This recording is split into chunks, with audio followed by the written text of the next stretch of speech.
Inni itti aanu waa'ee maxxantuuti. Waa'ee maxxantuu yeroo maqaa moggaasnuuti. Maxxantuu duraa jedha. Maali maxxantuu jechuun? Maxxantuu duraa jechuun idda bu'ee lakkoofsa aangoo 10 yuunitii dura dhufuun lakkoofsota baay'ee guddaa yookiin xiqqaa ta'e mala salphisanii barreessuuf nu tajaajiludha. Fakkeenyaaf maxxantuu duraa yeroo jennu yoo paawarii 10 qabaate. Fakkeenyaaf lakkoofsa wayii tokko safarree baay'ina lafaa tokko safarreeti fageenya handhuura lafaarraa hanga jennee ardii wayii tokko jidduu jiru yoo safarru lakkoofsni nuti argachuu dandeenyu tarii akkanaa kana ta'uu danda'a. Kam isa paawariidhaan ibsamu kana jechuudha. Lakkoofsonni 10 paawarii 12 10 paawarii 9 10 paawarii 6 huni aangoo 10 jedhama.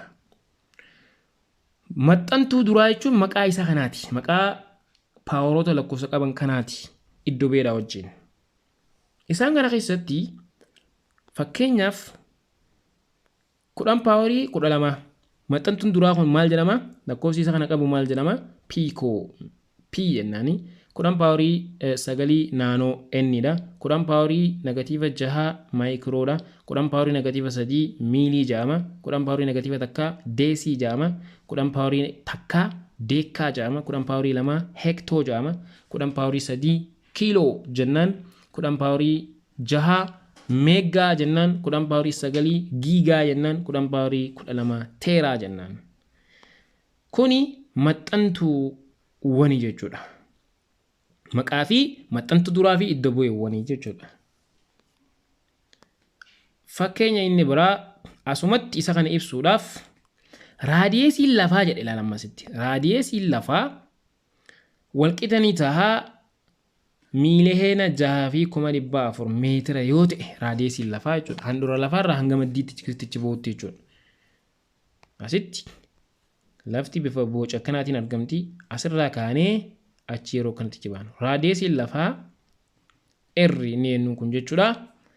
Miiliheena 6,400 meetira yoo ta'e gara barreeffama saayinsawaatti fayyadamii barreessi maaliin maxxantuu maqaa maxxantuu fayyadamudha yoo nii fi barreessinu maal ta'a 6.4 taalaal 6.4 jennee gana achichi waan jiru hisaabna takka 2 3 4 5 6 ba'ee jechuudha. Kana booda 6.4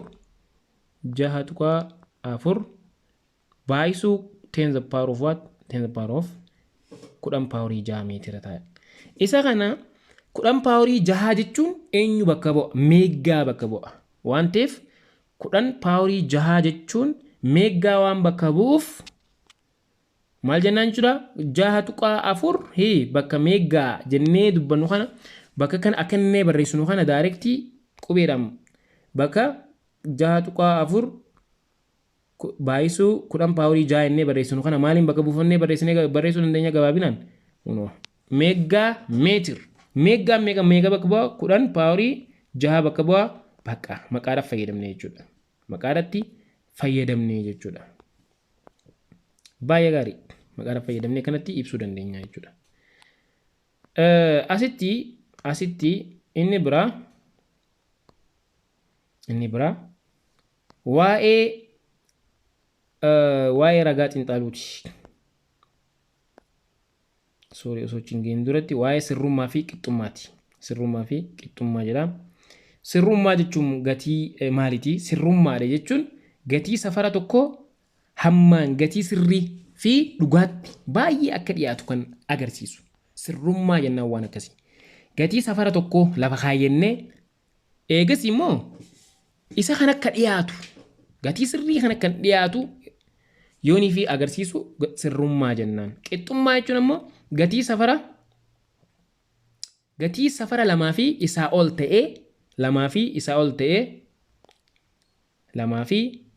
ta'ee irra deddeebiidhaan gatii walitti dhiyaatu yoo safaran qixxummaa jennaan. Fakkeenya minjaala yookiin teessoon tokko minjaalli tokko hangam takka bal'ina qaba? Takka 5 meetira dheerata dalga jechuudha. Barattoonni garee sadiin yeroo afur gisee safaran garee takkaffaa garee lammaffaa garee sadaffaadhaan yeroo afur yeroo irra deddeebi'uudhaan safaran gatii armaan gadii kana argatanii jiru. Gareen takkaffaadhaa minjaalli gatiin wanti safarri isaa inni sirrii takka tuqaa 5 meetira ka sirrii kun isaan hin beekan garuu. Barsiisaan akka hojii dareetti itti kanne hojii manaatti itti kanne safaraadhaa jeen. Gareen takkaffaa yeroo 4 safarteeti gizee takkaffaa yaalii jalqabaa meeqa argatan takka tuqaa 4 argatan. Ittiin dhiyaatu irraa fagoo xiqqoo.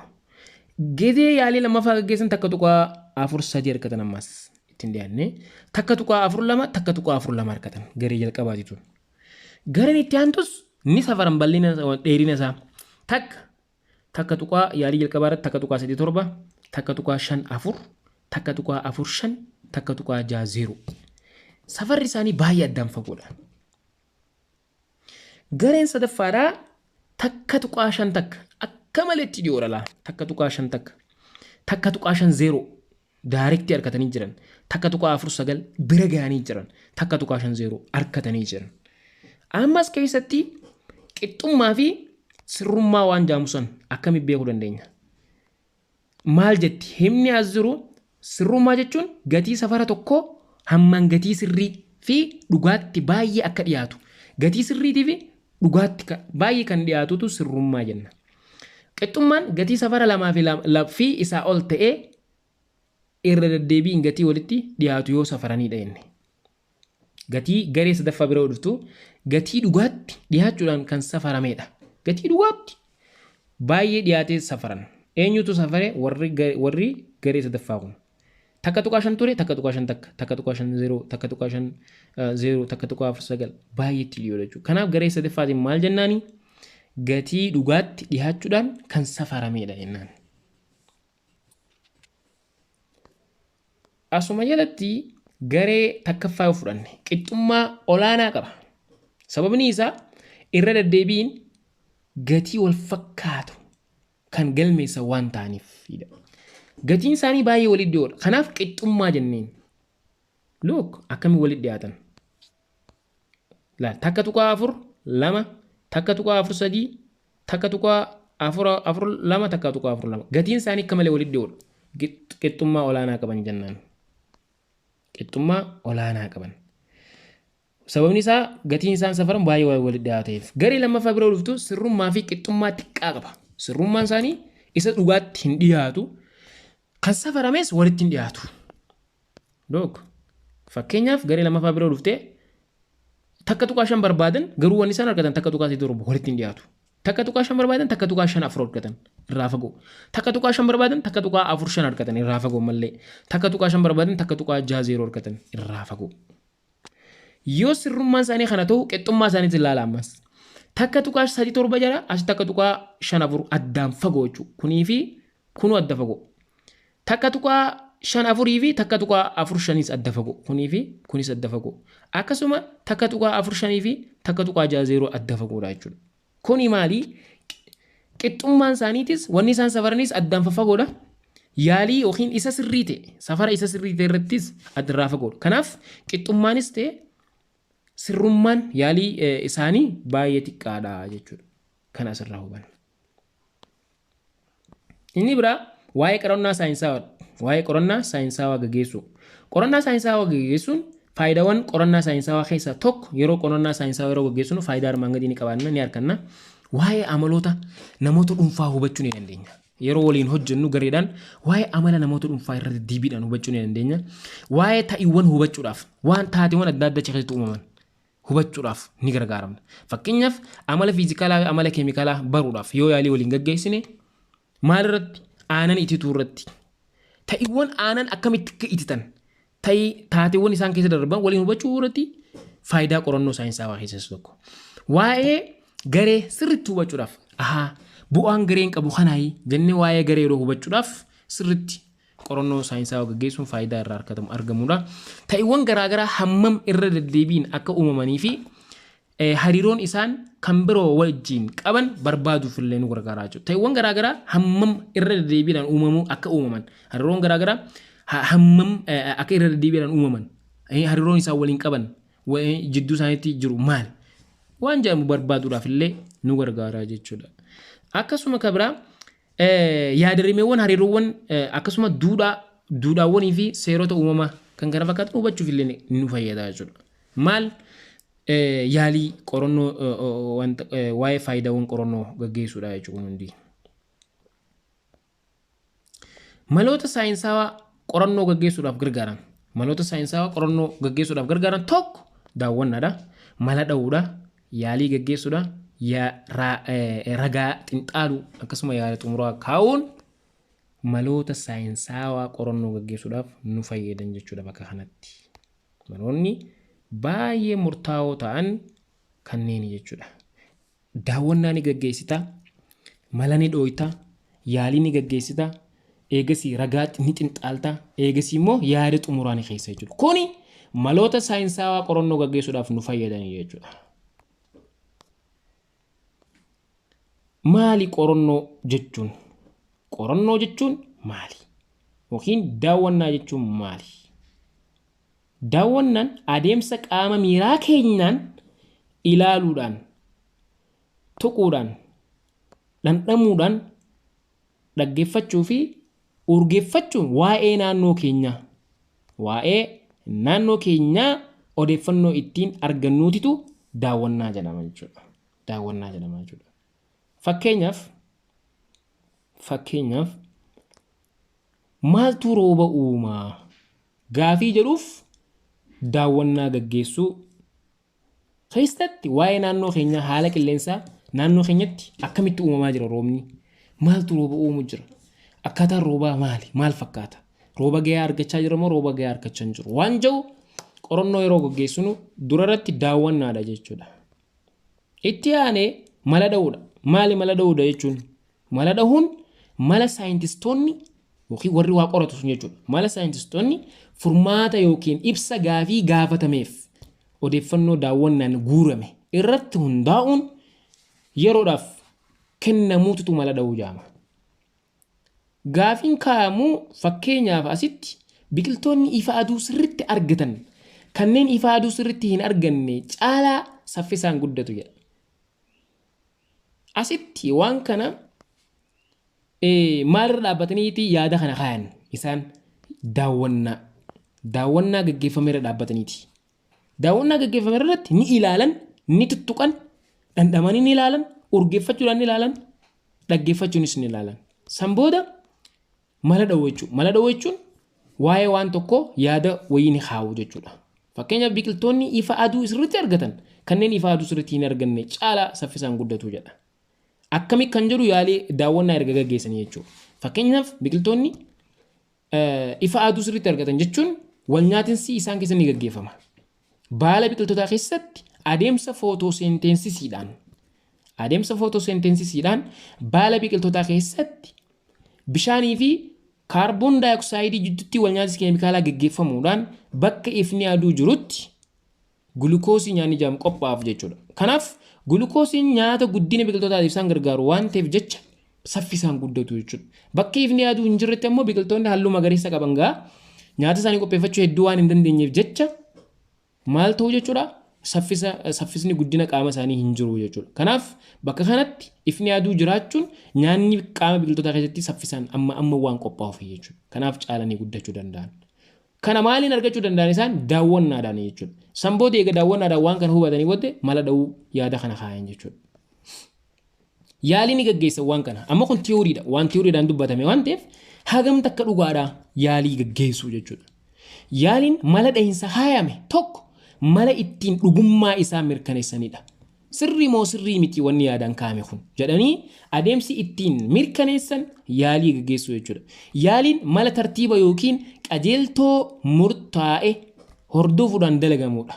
Isteeppii tokkoffaa piroosijiraan akkaataa raawwii yaaliin ittiin gaggeeffamu. Tartiiba tokkoffaa, lammaffaa, sadaffaa, afuraffaa jedhee wanta inni itti si ajaju tokkoffaa waan dalaguu qabdu, lammaffaa waan dalaguu qabdu, sadaffaa waan dalaguu qabdu. Qajeeltoo isaa tartiibaan eeggattee yeroo dalaydu yaaliin gaggeeffamaa jechuudha. Baay'ee gaarii. As jalatti ka itti aanu maali? Waa'ee ragaa xinxaaluu fi yaada xumuraa kaa'udha. erga yaaliin gaggeeffamee mirkaneeffamee booddee yaanni kaayame sun erga mirkaneeffamee booddee yaalii gaggeeffamee ragaa xinxaaluudha gana. Ragaa kana bakka laalta. Sammooda yaada xumuraa keessa bakka. Saayintistoonni bakka kanatti mala dhahinsa kaayame irratti yaalii gaggeessuudhaan akkasumas daawwannaa hedduu erga gaggeessanii booda yaada waliigala irra ni gahu. Erga mirkaneeffatanii booda jechuudha. Kunis yaada xumuraa yookiin goolabbii kaa'uu jedhama. Yaada xumuraa yookiin goolabbii kaa'uu jedhama jechuudha. Suni maal jennaani ragaa xinxaaluu fi akkasumas yaada xumuraa akkanaa jettee jala murtee mirkaneessitee keessa jechuudha. Biqiltuun iddoo ifa yookiin ifaaduu gayaa argatan biqiltoonni halluu magariisa ifa gayaa argatan nyaata hedduu waan qopheeffataniif jecha biqiltoota ifaaduu hedduu argachuu hin dandeenye caalaa ni guddatu jedhanii erga xinxaalanii booda yaada xumuraa ni kaa'u jechuudha. Kabiraa maali? Waa'ee naamusa ogummaati. Waa'ee naamusa ogummaati. Naamusa ogummaa kabajuun faayidaawwan armaan gadii qaba jedha. Naamusa ogummaa kabajuun faayidaawwan armaan gadii qaba. Isaanis tokko balaarraa nama ittisuudhaaf naamusa ogummaati. Balaarraa nama ittisuuf qorannaan gaggeessinu qorannaan nuti gaggeessinu fedhii dhuunfaa, fedhii garee, fedhii hawaasaa fi rakkoo hiikuu isaa mirkaneeffachuudhaaf ni gargaara jechuudha. Naamusa ogummaa qabaachuun qorannoo nuti gaggeessinu tokko nama dhuunfaatiif, fedhii gareedhaatiif, fedhii hawaasaatiif akkasuma rakkoo hiikuuf mirkaneeffannaa akka nuti mirkaneeffannaa gaggeessinuuf nu gargaara jechuudha. Akkasuma naamusa ogummaa qabaachuun argannoon keenya nama biratti, hawaasa biratti, ummata biratti amanamummaa fi fudhatamummaa ol aanaa akka inni qabaatu nuuf taasisa jechuudha. Naamusa ogummaa hin qabnu taanaan yaaliin nuti gaggeessine suni amanamummaa hin qabu. Naamusa gaarii hin qabnu taanaan, naamusa ogummaa hin qabnu taanaan fudhatamummaa hawaasa birattis hin qabu. Kanaaf naamusa ogummaa qabaachuun waan kamiyyuu keessatti fudhatamummaa fi amanamummaa akka nuti qabaannu taasisa jechuudha. Kabiraa waa'ee naamusa qorannaa gaggeessuudhaaf barbaachisan muraasa. Qorannaa yeroo gaggeessinu naamusa nuti qabaachuu qabnu. Tokko amanamummaa qabaachuu qabna. Yeroo qorannaa gaggeessinu amanamummaa qabaachuu qabna. Kaayyoodhaaf hojjechuu qabna. Waliin hojjechuu qabna. Nama tokko taa'anii kophaa hojjechuu miti otoo hin taane waliin hojjechuutu nurraa eegama. Akkasuma of eeggannoodhaan dalaguutu nurraa eegama. Iftoomina qabaachuu nurraa eegama waan hojjennu keessatti of eeggannoo namaa fi beeyladootaaf illee taasisuutu nurraa barbaachisaa jechuudha. Naamusa qorannaa yeroo gaggeessinu naamusni qorannaa gaggeessinu keessatti nu barbaachisan wantoota ammaan tana dubbanne kana jechuudha. Baay'ee gaarii hubattan jedheetii yaada. Kabiraa waa'ee qorannaati. Qorannaa walakkaan qajeelfame jedha. Qorannaa walakkaan qajeelfame jechuun maali? Akaakuu qorannaa ta'ee qorattoonni yookiin barattoonni gaafii barsiisaan kenneef adeemsa kaayame pirinsippiloota yookiin qajeelfama kaayame hordofuudhaan kaayyoo jalqaba tumame irra akka gahaniif raawwatanidha jechuudha. Suni maal jedhama? Qorannoo walakkaan qajeelfame jedhama jechuudha. Adeemsa waan tokko biratti hin geenyu jechuudha. Tartiiba isteeppii waan tokko keessa dabarree bira geenyu jechuudha. Adeemsi qorannaa kuni qajeelfamaa fi tartiiba hordofuun kan gaggeeffamudha. Qajeelfamaa fi tartiiba hordofuudhaan kan gaggeeffamudha jechuudha. Adeemsi qorannaa kun jechuudha. Barattoonni ogummaa qorannoo ni gabbifatu as keessatti ammas. Barattoonni yeroo yaalii wanta kana yeroo gaggeessanu yaalii kana yeroo gaggeessan ogummaa qorannoodhaan gabbifatu jechuudha. Fakkeenya ogummaawwan barattoonni qorannoo gaggeessan keessa gabbifatan maal fa'aadha? Tokko daawwannaa gaggeessuu ni danda'u ofii isaaniitii. Kana booda daawwannaa gaggeessuu ni danda'u. Mala dhahinsaas kaa'uu ni danda'u. Erga daawwannaa gaggeessanii booda waan irra daawwannaa gaggeessan san irratti mala dha'uu ni danda'u. Odeeffannoo sassaabbachuu hawaasa keessa deemanii barattoota irraas ta'e wanta qorannoo irra gaggeessuu jiran san irratti odeeffannoo akkamitti sassaabbanna waan jedhu bifa waraqaatiin haa ta'u, bifa afgaafiitiin haa ta'u, odeeffannoo sassaabachuu ni danda'u. Qindeeffachuus ni danda'u. Akkasuma yaada xumuraa kaa'uus ni danda'u. Rakkoof furmaata barbaaduu fi kan kana fakkaatan illee ni danda'u jechuudha. Fakkeenya qilleensi gubinsa wantootaatiif ni barbaachisaa. Yes, ni barbaachisa yoo ta'e itti deemamee daawwachuudhaan.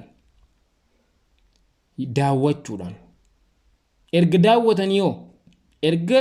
daawwatanii booda yaalii gaggeessuudhaan waan yaalii irra gaggeessan yookiin daawwatanii fala wayii yoo kaayan furmaata wayii yoo kaayan san booda waan san mirkaneeffachuudhaaf yaalii ni gaggeessu. San booda ragaa xinxaalanii booda yaada goolabbiidhaan kaa'u jechuudha. Qilleensi gubinsa wantootaaf ni fayyada. Yes, ni fayyada. Fakkeenya oksijiin. Oksijiiniin gubinsa wantootaatiif ni fayyada. Koosiiwwan garaagaraa wantoota adda addaa gubnee naannoo keenya qulqulleessuudhaaf oksijiiniin ni fayyada. Kanaaf akkamiif fayyada? Piraktikaali ilaaluudhaan itti fayyadamuudhaan yaalii gaggeessuudhaan qilleensi gubinsa wantootaatiif akka barbaachisu mirkaneeffachuu irratti ni yaalii gaggeessuu ni danda'ama jechuudha. Kanaaf mata dureen barnoonni keenya kan arraan tanaa haga asitti dhaabbataa boqonnaa 2 jechuudha. Saayinsii waliigalaa boqonnaa 2ti. Asirraa kaasnee yoo Rabbi jedhee itti fufna. Galatoomaa nu hordofuu keessaniif galatoomaa. Subscribe gochuu hin dagatina. Like gochuus hin dagatina. Share walii gochuus hin dagatina. YouTube ni kun keessanii. YouTube barsaa keessanii kan obboleessa keessaniiti. Wal guddisuu qabnaa jennaa. Nu hordofaa haga mata duree itti aanu walitti deebinutti nagaan nu turaa jenna. Bakka jirtaniin nagaan isiniif haa ta'u. Assalaamu alaykum wa rahmatullahi wa barakatuh.